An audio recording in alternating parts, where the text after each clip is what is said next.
Jake Morrison stood on the observation deck of the Colony Administration Building, watching the morning sun rise over New Eden's golden wheat fields.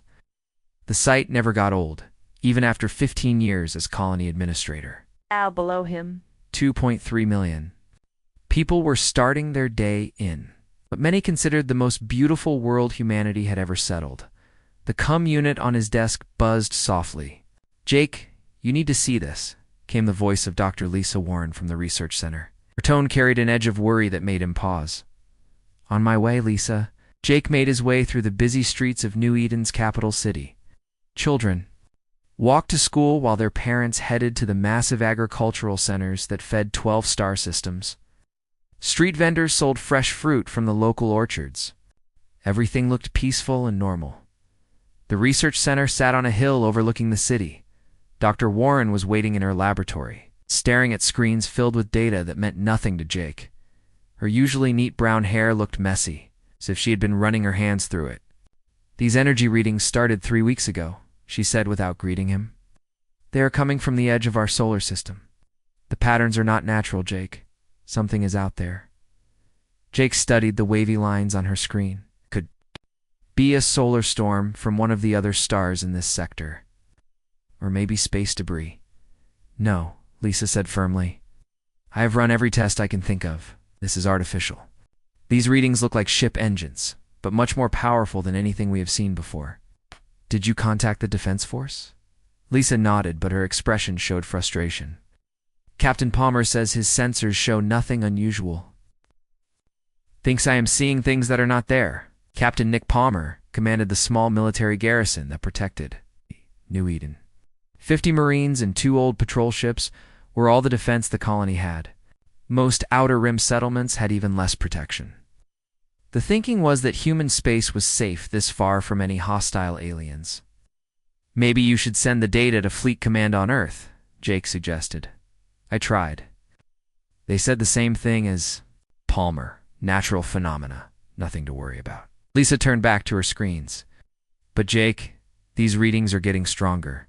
Whatever's out there is getting closer." Jake put a hand on her shoulder. "Keep monitoring it. If you see anything definite, let me know right away." He left the research center feeling uneasy, but not sure why. New Eden had been peaceful for 30 years since its founding. 3 generations of families had grown up here. The idea that something dangerous might be approaching seemed impossible. Meanwhile, in the darkness beyond the solar system's edge, Fleet Commander Vexthel studied the human colony through his ship's sensors. The Kethfer had been watching New Eden for months, learning its defenses and population centers. Vexthel was tall even for his species. With the gray skin and sharp features that marked him as a member of the warrior caste, his eyes were completely black, showing no emotion as he planned the destruction of 2.3 million humans. "Commander, the target analysis is complete," reported his tactical officer. "Armed. 2 small patrol ships, minimal orbital defenses, no military installations of significance." "Excellent," Vexel replied in his species' harsh language. "The humans have made this easy for us." Kethfer viewed humans as weak creatures who had spread too far into space too quickly. They built farms and cities instead of fortresses and weapon platforms. To the Kethfer way of thinking, such softness was an insult to the natural order of the universe. "Begin the approach. All ships maintain stealth protocols until we are in attack position." 30 Kethfer warships moved toward New Eden, each. Vessel was twice the size of the human patrol ships and armed with plasma weapons that could burn through a city block in seconds. The fleet represented enough firepower to destroy a dozen colonies like New Eden. On the colony's surface, life continued normally. In 2 days, New Eden would celebrate Founders' Day, marking the anniversary of the first human settlement. The entire colony was preparing for the biggest party of the year. Jake Morrison spent the morning reviewing security arrangements for the celebration. Millions of people would gather in the city's central plaza and parks throughout the capital. Food vendors were setting up stands while musicians tested their equipment on temporary stages. Dr. Warren called him again just before noon. "Jake, the readings just spiked. Whatever was out there is now inside our solar system. How close? 6 hours away, maybe less. And Jake, there are a lot of them. At least 20 contacts, possibly more. This time Jake did not hesitate. Contacted Captain Palmer directly. Nick, I need you to take Lisa's readings seriously. Something is coming toward us. Palmer's voice came through clearly, but with obvious skepticism. Jake, our long-range sensors show nothing. If there were hostile ships in our system, we would detect them. Maybe their technology is better than ours. Look, I will run another sensor sweep, but I think your scientist is jumping at shadows. There has not been a hostile contact in human space for over 20 years. Jake ended the call feeling frustrated. Palmer was a good man and a competent officer, but he had never faced real combat. None of them had. New Eden existed in a bubble of peace that might be about to burst. The attack began at dawn on Founders Day. Most of the colony was still asleep when the Kethfer fleet dropped out of stealth above the planet's atmosphere. Captain Palmer's patrol? Ships detected them for exactly 12 seconds before plasma beams reduced both vessels to glowing metal fragments. Palmer himself was in the garrison command center when the attack started. Warning sirens began screaming throughout the colony as his sensors finally showed what Dr. Warren had been trying to tell them for weeks. All units, this is command. We are under attack by unknown hostile forces. Implement evacuation protocols. Immediately. But there was nowhere to evacuate to. The Kethfer had positioned their ships to cover every possible escape route. Transport ships trying to flee the planet were destroyed within minutes of launch. The orbital bombardment began systematically. Military targets went first, then communication arrays, then power stations and transportation hubs. The Kethfer were not trying to conquer New Eden. They wanted to destroy it completely. Jake Morrison was in the emergency command bunker beneath the administration building when the first plasma beams hit the city above. A reinforced structure shook like it was caught in an earthquake as buildings vaporized in the intense heat. How many ships? He asked the communications officer. At least 30 confirmed contacts, sir, all larger than our patrol vessels. Dr. Warren managed to reach the bunker as the bombardment intensified. I tried to warn everyone, she said, tears streaming down her face. I tried to tell them something was coming. You did your job, Lisa. This is not your fault. Outside. New Eden was dying. The beautiful city that had taken 30 years to build was disappearing under waves of plasma fire. The wheat fields that fed 12 star systems were burning. Millions of people were running through streets that were being systematically destroyed around them. Captain Palmer and his 50 Marines were making their last stand at Central Elementary School. 3,000 children and their teachers were trapped inside when the attack began. Palmer had moved his entire force to defend the school, knowing it meant abandoning other positions. Sir, we cannot hold them much longer, reported Sergeant Davis as Kethfer. Ground troops surrounded the building. Palmer looked at the frightened faces of the children pressed against the classroom windows. We hold until every child is safe. That is an order. The Marines fought with desperate courage, but they were overwhelmingly outnumbered. Palmer died defending the school's main entrance, but his sacrifice gave evacuation teams time to save 800 children through the back exits. In the command bunker, Jake Morrison made one final transmission. As his colony administrator. Morrison of New Eden. We are under attack by unknown hostile forces. The colony is lost. Repeat, New Eden is lost. Tell Earth what happened here. 6 hours after it began, the attack was over. New Eden had been reduced to smoking ruins. The Kethfer broadcast footage of their victory across known space, announcing that all human colonies would share the same fate. Fleet Commander Vextel was satisfied with the operation. The humans had been crushed exactly as predicted. Weakness had been exposed for all the galaxy to see. Soon humanity would abandon their outer settlements and retreat to their core worlds, leaving valuable territory for the Kethfer to claim. But Vextel had made one critical error in his calculations. He assumed that destroying New Eden would make humanity afraid. Instead, he had just given them a reason to show the galaxy what they were truly capable of when their families were threatened. Jake. Morrison stood on the observation deck of the colony administration building. watching the morning sun rise over New Eden's golden wheat fields. The sight never got old, even after 15 years as colony administrator. Below him, 2.3 million people were starting their day in what many considered the most beautiful world humanity had ever settled. The cum unit on his desk buzzed softly. "Jake, you need to see this," came the voice of Dr. Lisa Warren from the research center. Her tone carried an edge of worry that made him pause. "On my way, Lisa." Jake made his way through the busy streets of New Eden's capital city. Children walked to school while there. Admiral Kate Sullivan was reviewing fleet deployment reports in her office at Earth Fleet Command when the priority alert reached her desk. The message was marked with the highest security classification, the kind that only came during major emergencies. She opened the file and felt the blood drain from her face. New Eden was gone. Every person, every building, every trace of 30 years of human settlement had been wiped away in 6 hours. The attached video footage showed the final moments of the attack. It was broadcast by the aliens themselves as some kind of victory message. Kate had been preparing for this moment her entire career, but seeing it happen still hit her like a physical blow. She had visited New Eden twice during inspection tours. She remembered the children playing in the parks, the farmers proud of their vast wheat fields, a sense of hope that came with building something beautiful on a distant world. Now, it was all ash and rubble. Her secure communication system activated, showing the seal of the Global Defense Council. President Dan Carter appeared on the screen, his face grim and tired. Behind him sat the most powerful people on Earth, all looking like they had aged 10 years in the past few hours.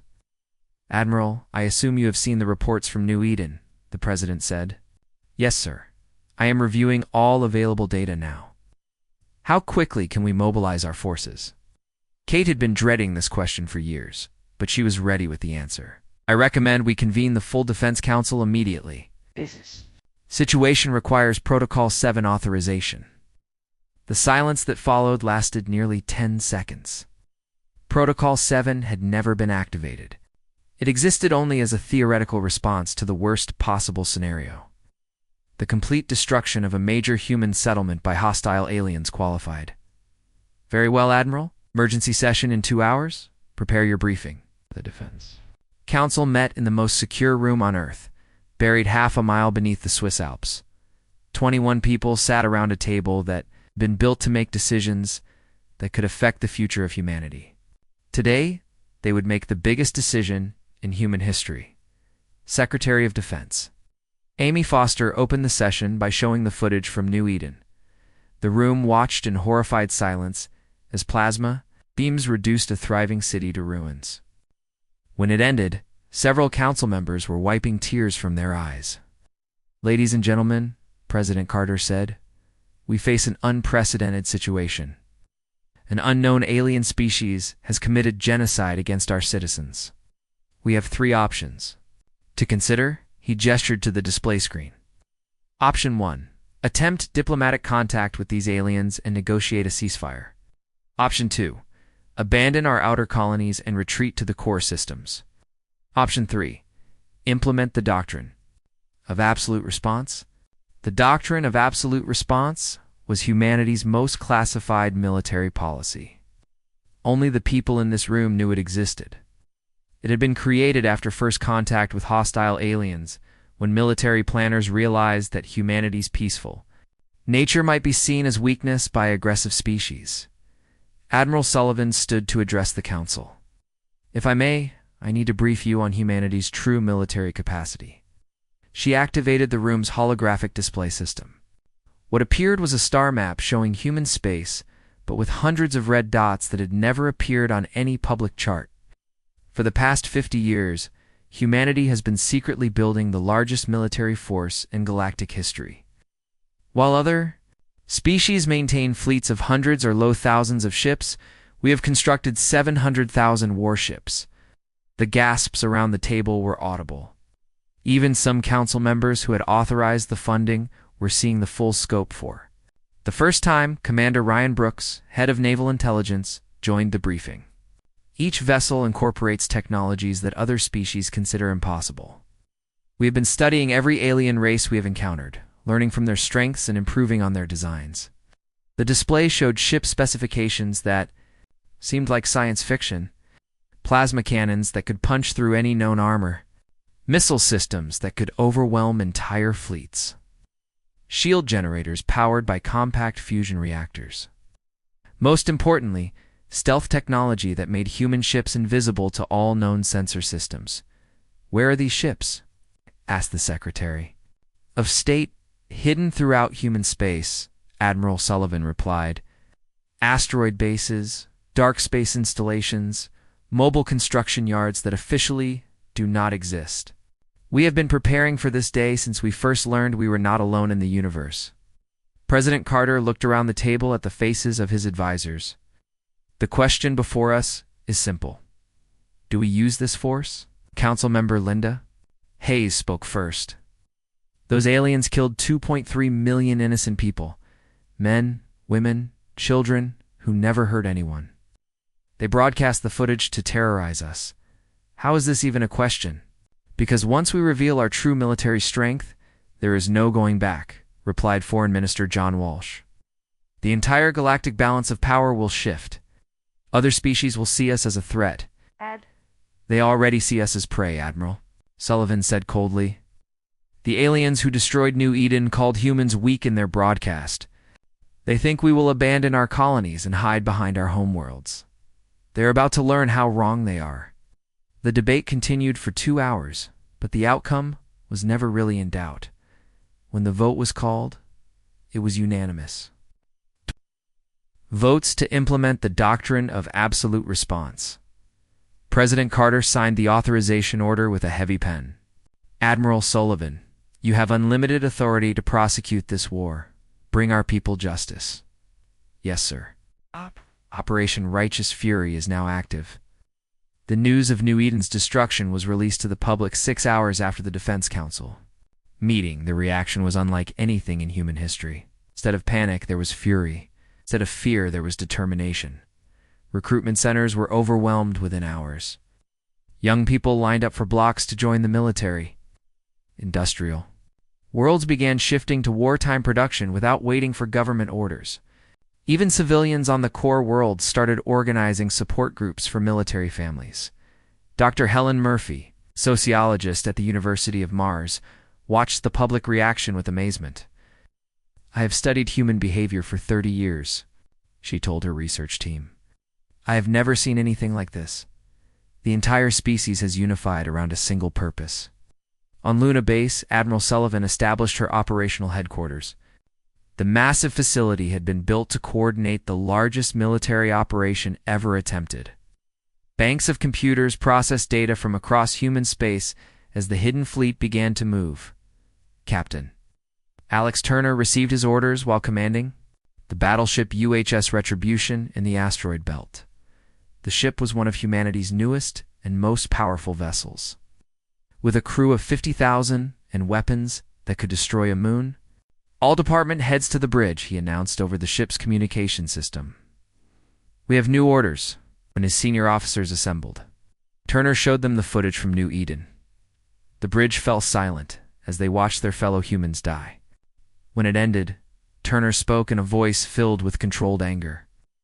"Ladies and gentlemen, the war we have been preparing for has begun. We are going to show these aliens what happens when you murder human families across human space." Similar scenes were playing out on 700,000 warships. Crews that had trained for decades were finally being activated for real combat. Ships that had waited in hidden bases were powering up their engines for the first time. Commander Sarah Mitchell received her orders aboard the stealth ship, a silent hunter. Her division consisted of 50,000 vessels equipped with the most advanced cloaking technology ever developed. Their mission was to infiltrate enemy space and identify targets for the main fleet.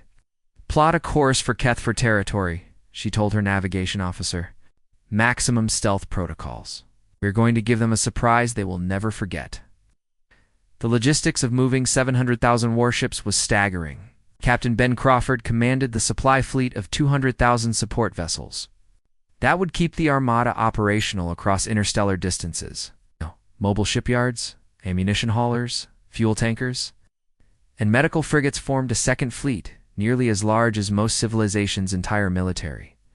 Word of the human mobilization began spreading through the galaxy within days.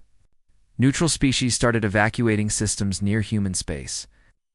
Humanity's few allies offered support, but were quietly told to stay clear of the operational area. The Galactic Council, a loose organization of peaceful species, attempted to contact Earth about mediating the conflict. Admiral Sullivan's response was broadcast on all frequencies throughout known space. This is Admiral Kate Sullivan of the Human Defense Force.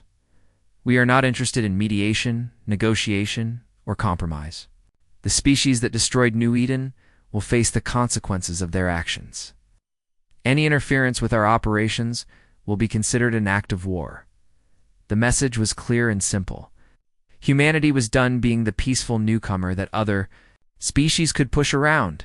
The sleeping giant had been awakened, and its anger would reshape the galaxy. On the Kethver homeworld, Fleet Commander Vextel received reports of human military movement with growing concern. Initial intelligence: Admiral Kate Sullivan stood on the command bridge of the UHS Retribution, watching the largest military fleet in galactic history assemble around her flagship. The massive dreadnought stretched nearly 2 miles from bow to stern, bristling with weapons that could level entire cities. Its crew of 50,000 represented the best humanity had to offer. Trained for this moment, over decades of preparation, Captain Alex Turner moved between the bridge stations, coordinating with his department heads as they prepared for the greatest military operation ever attempted. "Admiral, all battle groups are reporting ready status," he announced. Through the bridge's massive viewing ports, Sullivan could see the incredible sight that was unfolding around them. Ships of every size and class were emerging from hiding places throughout human space, creating formations that stretched across light years. The carefully planned choreography of 700,000 warships moving into position was beautiful and terrifying at the same time. "Communications, patch me through to all fleet commanders," Sullivan ordered. Her image appeared on screens throughout the Armada. Officers on bridges across the fleet stopped their work to listen to their supreme commander. "Today we begin Operation Righteous Fury," she said, her voice carrying across the vast formation. "The aliens who destroyed New Eden think they understand humanity. They believe we are weak because we choose peace. They are about to learn the difference between choosing peace and being unable to fight." The first ships to emerge were the destroyers from Asteroid Base Gamma 7. The hidden facility had been built inside a hollowed-out asteroid in the belt, completely invisible to outside observation. 15,000 sleek warships poured out of concealed hangar bays, their crews eager for combat after years of secret training. Commander Lisa Park commanded the destroyer UHS Vengeance. It's one of the first vessels to clear the asteroid base. "All stations report ready, ma'am," her executive officer announced. "Weapons systems online, stealth generators at full power. Set course for the rally point," Park ordered. Time to show these aliens what human engineering can do. The lunar facilities were next to reveal their secrets. The dark side of Earth's moon had been transformed into the largest shipyard in human history. Hidden from telescopic observation by natural barriers and advanced camouflage systems, the 30,000 cruisers lifted off from the surface there. Engines lighting up the ancient craters like artificial stars. Captain Robert Miller watched from his cruiser's bridge as the massive ships around him began forming attack formations. Each vessel carried enough firepower to destroy a small moon, and there were thousands of them. The sight was both inspiring and sobering. "Navigation, plot a course to join the main fleet," he ordered. "Communications, signal the Admiral that Lunar Group 7 is ready for deployment." Deep space construction yards that officially did not exist began opening throughout the outer systems. These mobile facilities had been disguised as mining operations or research stations, but their true purpose was revealed as dreadnoughts. Carriers and battleships by the tens of thousands began emerging from concealed construction bays. The logistics of moving such a massive force would have been impossible for any other species. Captain Ben Crawford commanded the supply fleet that would keep the Armada operational across interstellar distances. 200,000 support vessels carried everything from ammunition to medical supplies, forming a second fleet nearly as large as most civilizations' entire military. "Admiral, the supply chain is established," Crawford reported to Sullivan. "We can maintain full combat operations for 2 years without resupply from Earth." "Excellent work, Captain. The enemy will learn that human warfare is not just about weapons, but about the ability to keep fighting longer than anyone else." The most impressive revelation was Commander Sarah Mitchell's stealth division. 50,000 ships equipped with cloaking technology that made them invisible to all known detection. Methods had been stationed throughout human space for decades. Their crews had practiced infiltration missions against human targets, preparing for the day they would need to scout enemy territory. Stealth division ready for deployment. Admiral Mitchell reported from her flagship, the UHS Silent Hunter. "We can have advanced scouts in Kethver space within 72 hours. "Proceed with Phase 1 reconnaissance," Sullivan replied. "I want to know the location of every enemy ship, base, and leader before we arrive." Word of the human mobilization spread through the galaxy faster than the ships themselves. The Galactic News Network, which covered events across known space, interrupted regular programming with breaking reports of the massive fleet movement. "This is unprecedented," announced news anchor Maria Rodriguez from the network's headquarters. "On the neutral world of Haven, sources confirm that humanity has deployed what appears to be the largest military force in galactic history. The fleet size estimates range from 500,000 to over 700,000 vessels." Neutral species began evacuating border systems as the human armada approached their territory. The Centauri Republic, longtime allies of humanity, offered their full support, but were quietly advised to keep their ships clear of the operational zone. Ambassador Frank Williams delivered the message personally to Centauri President Talvor. "We appreciate your friendship, but this is something humanity must do alone. Stay out of our way and let us handle the Kethver."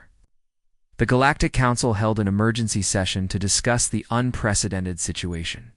Representatives from dozens of species gathered on the neutral world of Harmony, all struggling to understand how humanity had hidden such massive military power. "The humans have deceived us all," declared Councillor Zethrin of the Altarian Empire.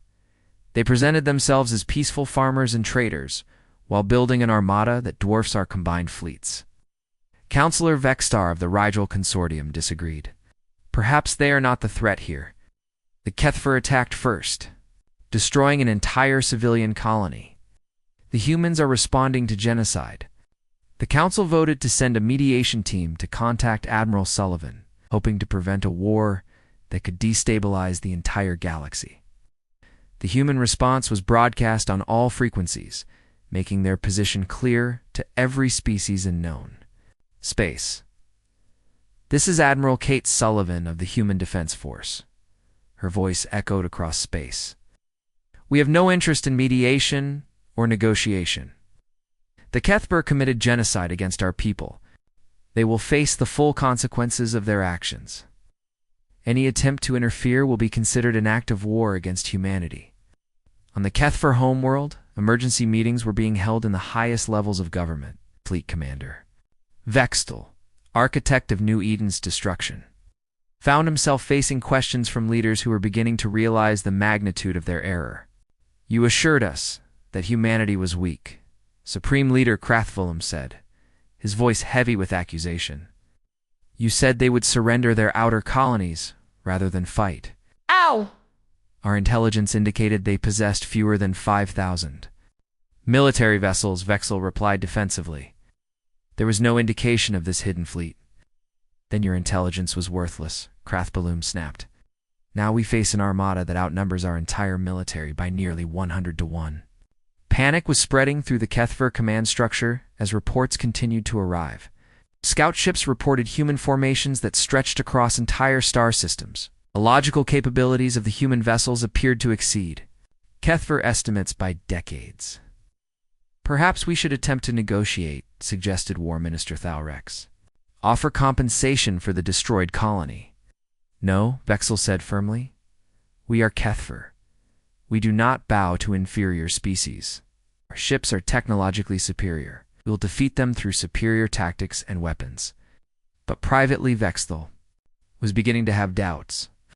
The human response was far beyond anything in their tactical manuals. His species had conquered dozens of worlds through overwhelming force, applied against unprepared enemies. They had never faced an opponent that could match their military might, let alone exceed it. Back in human space, the final elements of the Great Fleet were joining the main formation. Mobile repair facilities, ammunition factories, and even complete shipyards were being moved to support the Armada. The scale of the operation dwarfed anything attempted in galactic history. Admiral Sullivan reviewed the final deployment reports with satisfaction. Every ship was accounted for. Every crew was trained and ready. Every supply line was established. The hammer of human vengeance was ready to fall. All fleet commanders, this is Admiral Sullivan. Operation Righteous Fury enters Phase 2 in 6 hours. We jump to Keth for space at 0800 hours. Show them what happens when someone murders our families. The response came from 700,000 ships simultaneously. Understood, Admiral. For New Eden, as the Great Fleet prepared to jump to hyperspace, civilian populations throughout human space gathered to watch the departure. On Earth, Mars, Luna, and dozens of colony worlds, people stood in silent tribute to the massive armada that carried their hopes for justice. Dr. Helen Murphy, the sociologist who had studied humanity's reaction to the crisis, watched from Mars as the ships began disappearing in flashes of light. In all my research, I never understood what made humans different from other species. The human fleet entered Keth for space like a storm front covering 3 light years. Admiral Kate Sullivan watched from the bridge of the UHS Retribution as 700,000 warships dropped out of hyperspace in perfect formation. The sight was magnificent and terrifying, a wall of ships that seemed to go on forever. Admiral, all battle groups are reporting successful jump completion, Captain Alex Turner announced. No losses, all systems operational. Sullivan nodded with satisfaction. Signal all commanders. We proceed according to plan.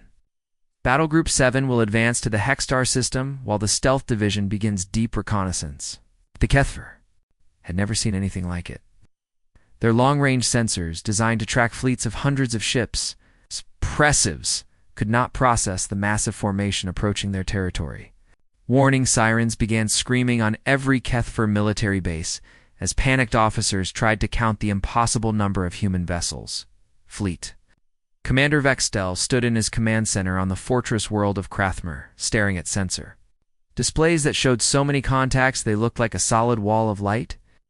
This cannot be accurate, he said to his tactical officer. Run the scan again, sir. I have run it 12 times. The readings are consistent. The humans have deployed approximately 700,000 warships. Vexthal felt something he had never experienced before in his military career. Fear. The Kethver Empire possessed 8,000 ships total, and he had considered that force invincible. Now he faced an enemy nearly 100 times larger. Signal all fleet commanders, he ordered, fighting to keep his voice steady. All ships are to converge on the Hexstar system. We will concentrate our forces and destroy them one battle group at a time.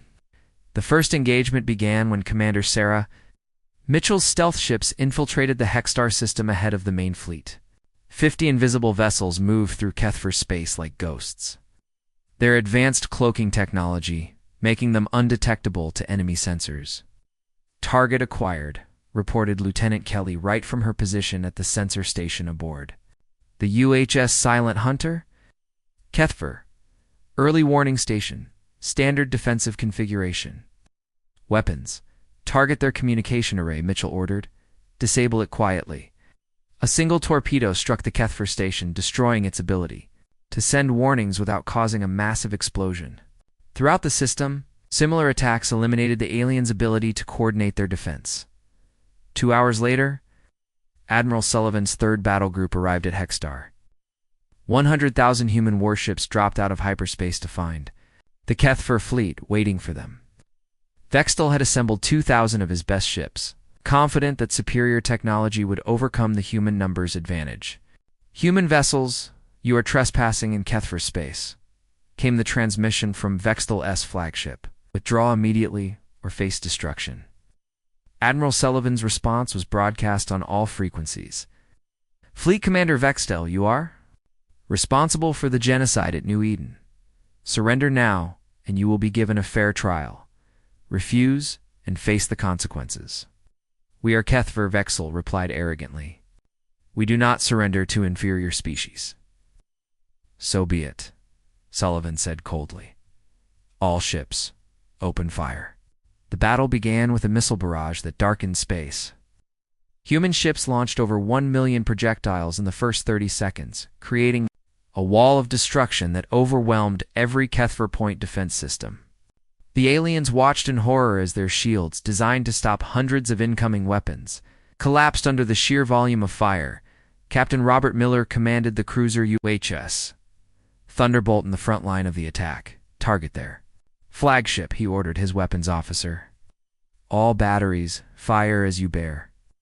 Plasma beams that had been enhanced with technology borrowed from every friendly species in the galaxy struck the Kethver ships with devastating effect.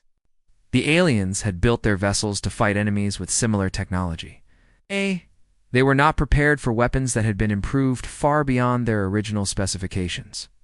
Sir, their shields are down, reported Miller's tactical officer. Hull integrity failing on multiple enemy vessels. The Kethver ships that had seemed so powerful against the defenseless colony of New Eden were being torn apart by human firepower. Vextel watched from his bridge as ship after ship in his fleet disappeared in explosions of superheated metal and plasma. All ships concentrate fire on the human flagship, he ordered desperately. Destroy their command vessel. 2,000 Kethver ships focused their weapons on the UHS Retribution. The massive dreadnought's shields flared as they absorbed energy that could have boiled oceans. But human engineering held strong, and the ship continued firing without pause. Hull temperature rising but within acceptable limits, reported the Retribution's chief engineer. Shields holding at 60% capacity. Captain Turner watched the tactical display with grim satisfaction. Return fire, all weapons. Target. Their command ship? The Retribution's main guns, each one larger than most species' entire warships, fired simultaneously. The combined beam struck Vextel's flagship dead center, punching through armor that had been considered impenetrable. The ship broke apart in a series of explosions that lit up the entire battlefield. Vextel. Last transmission was cut short as his ship disintegrated around him. The architect of New Eden's destruction died without understanding how completely. He had miscalculated humanity's response to the murder of their civilians. The battle lasted 18 minutes. When the weapons finally fell silent, only debris remained of the Kethver fleet. Not a single human ship had been destroyed, though several had taken damage that was already being repaired by mobile repair units. Been completely destroyed, Captain Turner reported. Kethver resistance in this system has ended. Admiral Sullivan studied the tactical display with cold satisfaction. Signal all battle groups. Phase 2 is complete. Begin Phase 3 operations immediately. The news of the Hexstar battle reached the Kethver homeworld within hours.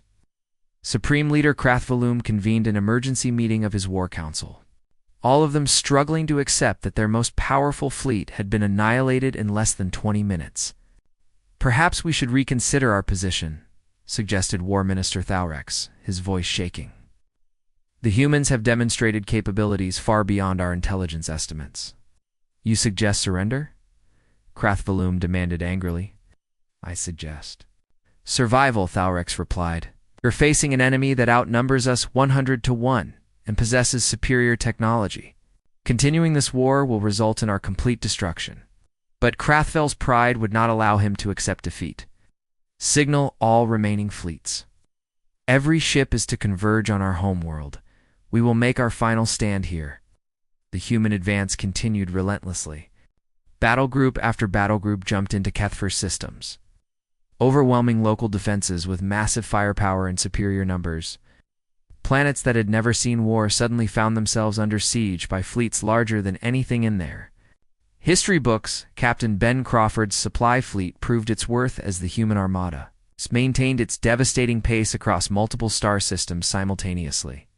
Every shot fired was immediately replaced, every damaged ship quickly repaired. The galaxy watched in awe as humanity demonstrated an industrial capacity that made other major powers look primitive. Ammunition reserves holding steady at 95%, Crawford reported to Admiral Sullivan.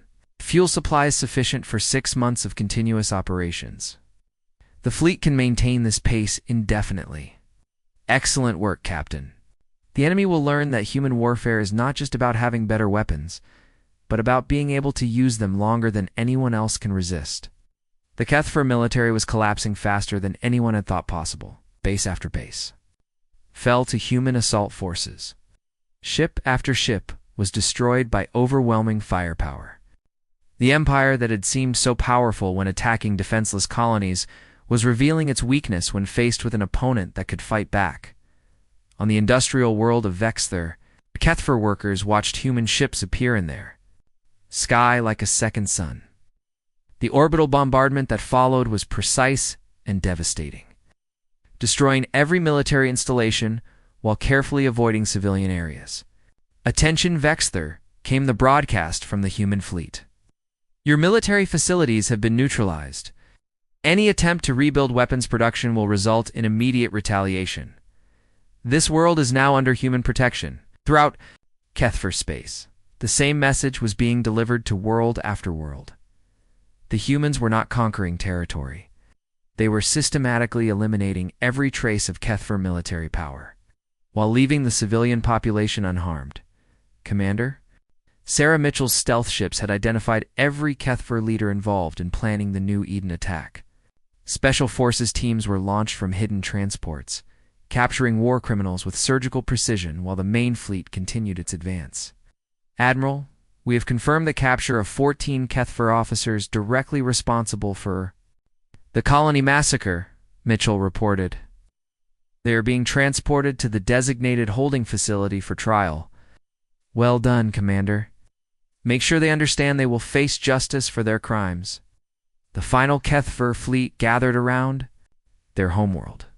6. Asterisk, the final battle for the Kethfer homeworld lasted exactly 47 minutes. Admiral Kate Sullivan watched from the bridge of the UHS Retribution as the last enemy warship exploded in a brilliant flash of light. 6,000 Kethfer vessels had fought with desperate courage, but courage alone could not overcome the largest military force in galactic history. "Admiral, all enemy ships have been destroyed or disabled," Captain Alex Turner reported. "Kethfer military resistance has ended." Sullivan studied the tactical display showing the debris field that had once been the alien empire's final fleet.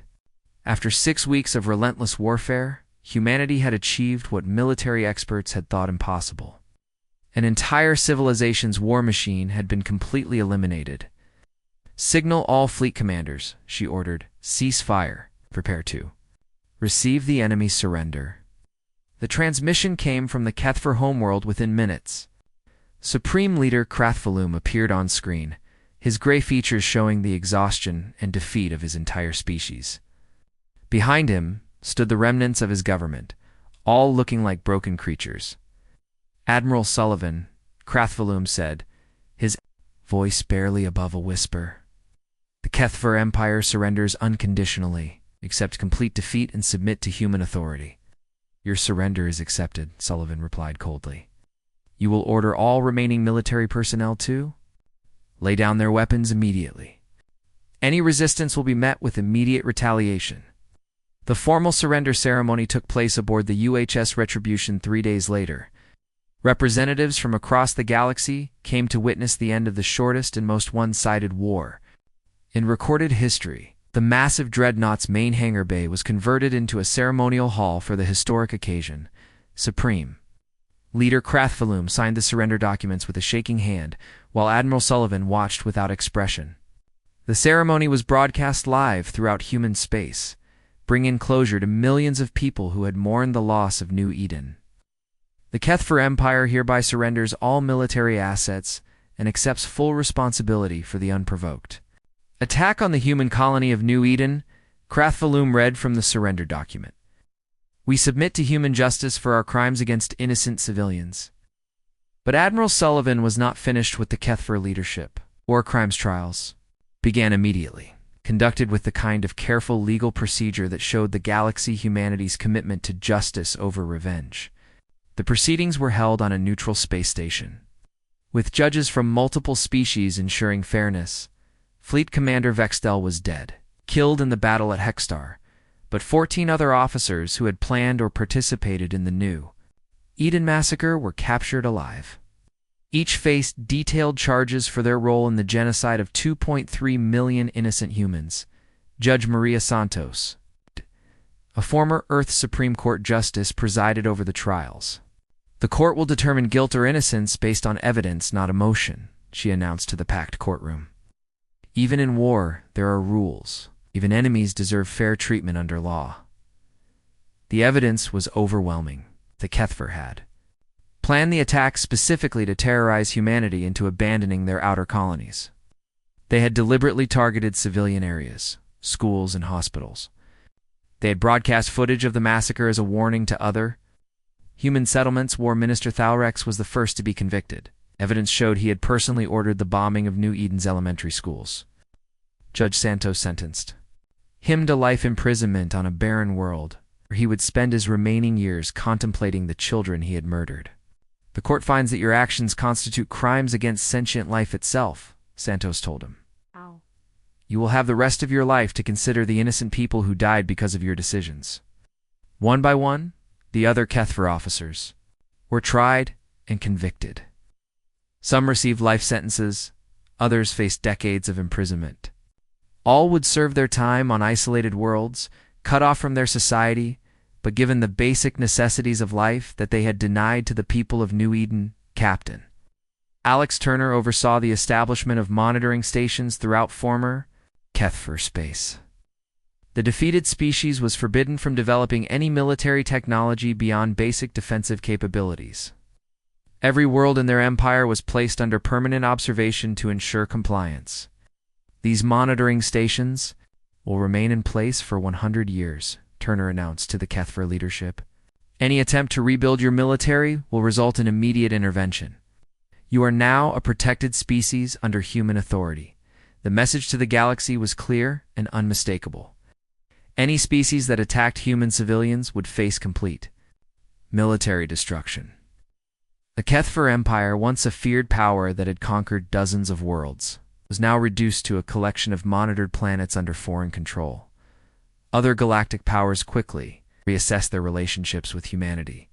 The Altarian Empire, which had been considering territorial expansion into human space, suddenly decided that diplomatic cooperation was a much better idea. Trade agreements that had been stalled for years were rapidly concluded, all heavily favoring human interests. Ambassador Frank Williams found his job much easier after the war ended. Species that had previously ignored human diplomatic protests were now eager to resolve any disputes peacefully. The threat of facing 700,000 warships was a powerful negotiating tool. It is amazing how reasonable other species become when they understand the consequences of unreasonable behavior, Williams reported to President Dan Carter. Every territorial dispute involving human colonies has been resolved in our favor. The human fleet began its return to hidden bases throughout human space. But the galaxy's understanding of the balance of power had changed forever. Humanity was no longer seen as the peaceful newcomer that could be safely ignored or intimidated. They were now recognized as the dominant military force in known space. Admiral Sullivan addressed the fleet before demobilization began. Standing on the bridge of the UHS Retribution, she spoke to 700,000 crews who had participated in the most successful military campaign in galactic history. You have shown the galaxy what happens when innocent people are murdered, she said, her voice carrying to every ship in the massive armada. You have proven that humanity's desire for peace should never be mistaken for weakness. Most importantly, you have ensured that what happened to New Eden will never happen again.